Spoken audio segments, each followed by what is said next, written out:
পাকিস্তানকে প্রত্যাঘাতের প্রস্তুতি। এবার নয়াদিল্লিতে ভারতের প্রতিরক্ষা মন্ত্রী এবং জাপানের প্রতিরক্ষা মন্ত্রীর মধ্যে বৈঠক। রাজনাথ সিং এবং জেনারেল নাকাটানির মধ্যে নিরাপত্তা নিয়ে আলোচনা হয়েছে বলে জানা যাচ্ছে। 6 মাসের মধ্যে দুই প্রতিরক্ষা মন্ত্রীর এটি দ্বিতীয় বৈঠক। ভারত এবং জাপানের মধ্যে দীর্ঘদিনের বন্ধুত্বের সম্পর্ক রয়েছে।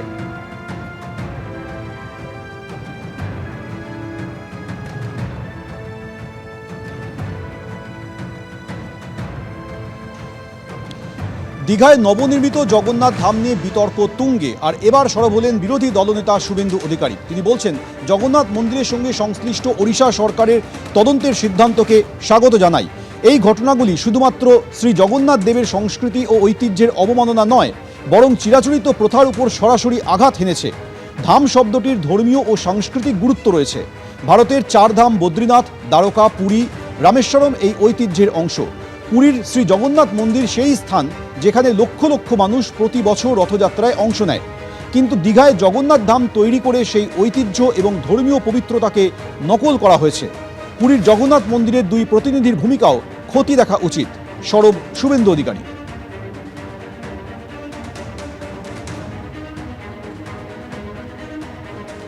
जगन्नाथ धाम और प्रभु जगन्नाथ का कोई विकल्प नहीं है।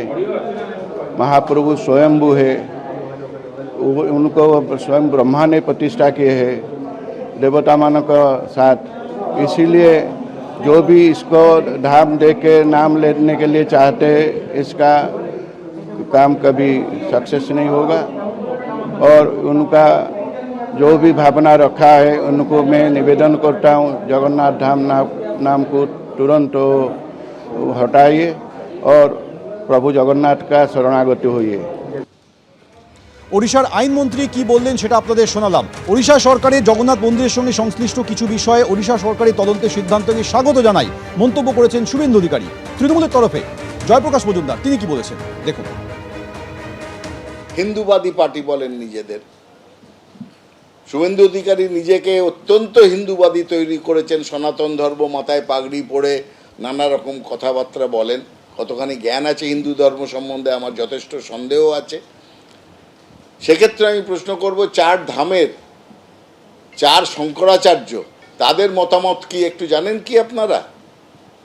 তাদের মতামত হচ্ছে রাম মন্দির নিয়ে চরম অনাচার করেছে মোদী সরকার এবং নরেন্দ্র মোদী নিজে। সেইটা একবার শুভেন্দু অধিকারী জেনে রাখুন। ওই ধাম নিয়ে বেশি কথা না বলে বলবেন যে 4 শঙ্করাচার্যর মতামত কি, সেইটা যেন জেনে নেওয়ার চেষ্টা করেন।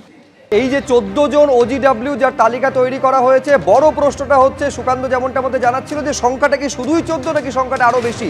তারা কিভাবে এই জঙ্গিদের মদত জুগিয়েছিল পুরোটা কিন্তু এখন খতিয়ে দেখার চেষ্টা করছে NIA।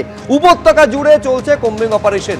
দেখুন, স্বর্গীয় অনুভূতিটি কীরকম সেইটা পাওয়ার জানার জন্য এই মুহূর্তে পিক আওয়ার বলা হয়। এই মুহূর্তে ভিড় জমান যেখানে, যেই কাশ্মীরের যে সমস্ত জায়গাতে দেশ জুড়ে পর্যটকেরা, সব ছবিটা গত 13 দিনে সম্পূর্ণ বদলে গিয়েছে।